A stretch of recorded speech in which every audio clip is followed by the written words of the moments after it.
team that's kind of been a thorn in the Ducks' side in the past. How are you guys approaching that this week? Yeah, we're approaching it like every other game. We have a theme every week, and we've established our theme, and we just want to focus and finish and have a good week of practice and just get ready to play.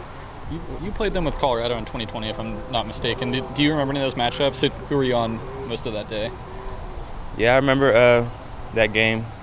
It was my second game. We played at Stanford, but I think the receiver I was playing, he's not there anymore. But I just remember the game plan they like to do, and the Stanford fade and all the stuff they love. So we're just working on that. Yeah, they like to use their size and their physicality as receivers, and they get their tight ends out there too. Just how do you feel about a matchup like that? I love that. It's different from guarding a normal receiver to going to somebody that's big, but I feel like I'm a big corner, so I like those type of matchups. How are you going to adjust to, so that trick plays like that doesn't happen again that happened at Washington State, where they were trying to act like they were looking for a play and they weren't really? Yeah, that's just football. It happens sometimes, and you grow from it, you learn from it, and you move on. Well, are the coaches trying to get the play in sooner then? Is that the way to avoid it, or how are you going to avoid it? It's just we gotta keep working on it, so that's all. Stanford's known over the years too. Sometimes they'll throw out an extra offensive lineman. They'll throw out a lot of tight ends, a fullback.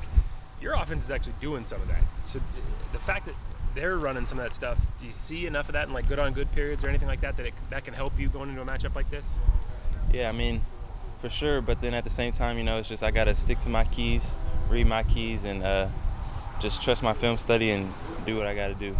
Imagine you're going to be locked up at some points in the game on Wilson. He leads the conference in receiving yards per catch, and I think it's over 20. Just what makes him so explosive and so good to make big plays like that? He's a vet. He knows how to get off of press coverage, and he's a big guy. But this is what I live for. Big matchups. It's always fun. So it brings the best out of people.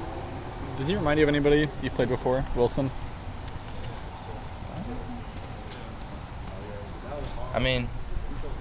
Not a certain receiver, but I just a good receiver I go against every day.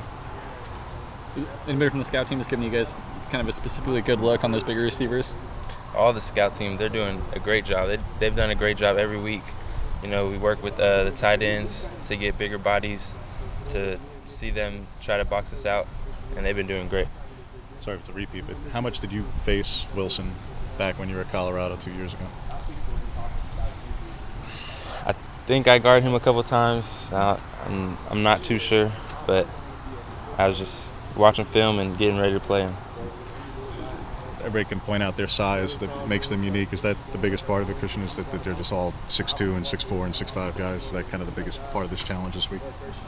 Yeah, but then they're good receivers. Like we face every week, there's always going to be good receivers, and that just adds to what they can use in their toolbox. So us as corners, we got to add stuff in our toolbox and compete with them. What's unique? Not just yourself, but you guys got a lot of big DBs.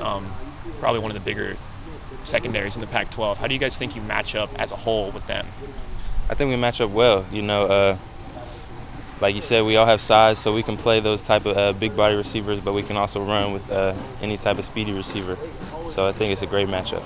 They also like to mix up the personnel a lot, throw some bigger packages at you. Have you guys worked on any different packages this week to combat that? We're just going off of what we see and just trusting what we got and watching film and doing what we got to do. There's a lot of NFL discussion with Tanner. He's maybe not the top 3 or 4 quarterback, but he's on boards. Teams are scouting. What makes him just so good at that quarterback position? Yeah, he's a great quarterback. He can make any type of throw. A great pocket passer can sit in there and hold the defense, look off a safety, and go backside. And it's just he's a vet. He knows what he's doing back there. So that's the guy that leads the offense. We got to stop him. You're worried about the matchups with the receiver. Corners don't play each other, but when you're in a game where there's another elite corner like yourself, do you look forward to those sorts of things? Again, you guys aren't playing each other. You're not lining up against Caillou, but you two are probably the best 2 corners in this league. So does that mean something to you? Do you appreciate those matchups when they happen? Yeah, of course. That's always that's some, like, it's a little, like you said, I'm not playing him, but in a point I kind of am. You know, we both want to go out and show who's the best corner, and I got a lot of respect for him. And you know, he's a great corner, and it's fun to see how we both play differently, and then just meeting up after the game and just talking. Have you guys talked before? Do you know each other well? Not well, but you know, mutual through football, obviously, and I'm just excited. You guys have stuck with the left-right corner alignment a lot so far this year, and you personally have been lined up on the boundary a good bit because of that. Opponents have had some success to the field when you are to the boundary. Do you have a particular preference if you had the opportunity to play to the field a little bit more and cover that ground, if opponents are going to try and pick there a little bit, or if you'd like the left-right thing and just stick with matchups? Or I got confidence in all my corners.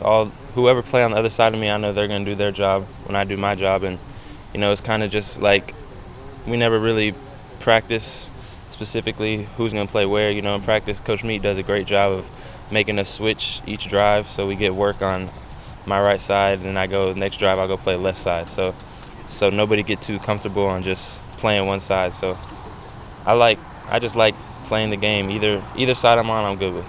how much talking do you do on the field, Christian? Because again, like, go to that BYU game and that pass to the tight end looked like you had at least a hand gesture towards him that wasn't going to work. How much chatting do you have on the field?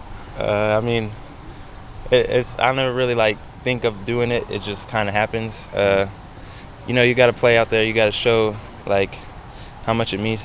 Football, it means something. You can't go out there and just play all bored. And you know, you got to show your energy, and that's one way. I'm not a big talkative guy, but sometimes when I'm playing, it changes. So, yeah. Is that just game day, or you like that in practice too? Yeah, I'm pretty talkative sometimes. Especially when we're on the field, I'm a lot more talkative. And you know, it's just being around the guys all the time, and when you cross that line, it's a different type of person. Any corner that you model your game after? I like Pat Surtain a lot. You know, he was kind of the first really big corner I watched a lot, and he's a big physical corner, and I like the way he does everything. So I just try to mimic him. You guys obviously played against Georgia, who also have some of those big tight ends that they like to roll out. A lot of those were obviously in space, but things like that. But how, just, you know, competing against Georgia and already playing them, how does that sort of help you guys play against Stanford and their big tight ends as well? Yeah, you know, it was great to play against them. Great learning opportunity, and seeing how offenses can use their big tight ends to try to create mismatches. And we went through that, and we learned from it, and we're excited to get another opportunity to go against some big matchups. Was there anything specific you guys learned from that you can take into this game and use to your advantage?